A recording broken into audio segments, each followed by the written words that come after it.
In the wake of the COVID pandemic, due to large transfers to households and businesses, the US government debt level have skyrocketed. So much so that some people started to wonder whether the government is actually going to be able to repay all this debt.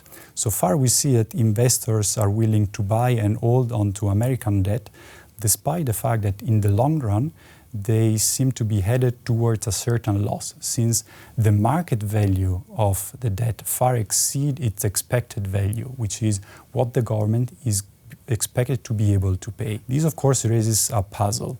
Why aren't investors worried about losing their money? Traditional explanation suggests that the government can always raise more taxes or cut spending. In reality, we know that this is hard to implement politically, especially when these changes have to be large. So why investors trust in the government's ability to repay? I address this problem in an historical context to see what history has to teach us, since prior to World War II, the UK had the same debt valuation puzzle that the US displays today. And my novel idea is to focus on public procurement. That is what the government spends to, say, build a road or back then primarily pay for military equipment. The government dictates the terms to its suppliers, who have little choice about who to sell. So the government would say, instead of paying you now, I'm going to pay you in 6 or 12 months from now when I'll have more liquidity available.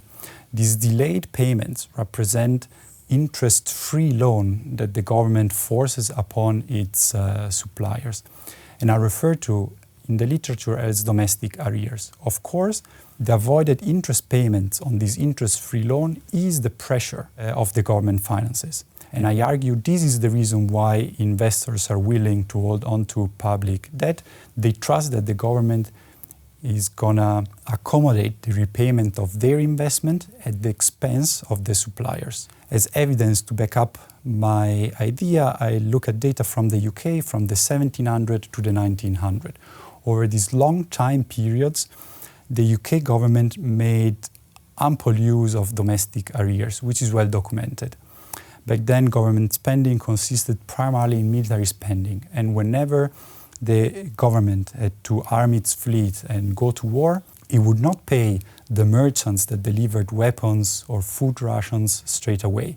Instead, we see domestic arrears climb during war periods, here shaded in gray, and being repaid during peace times.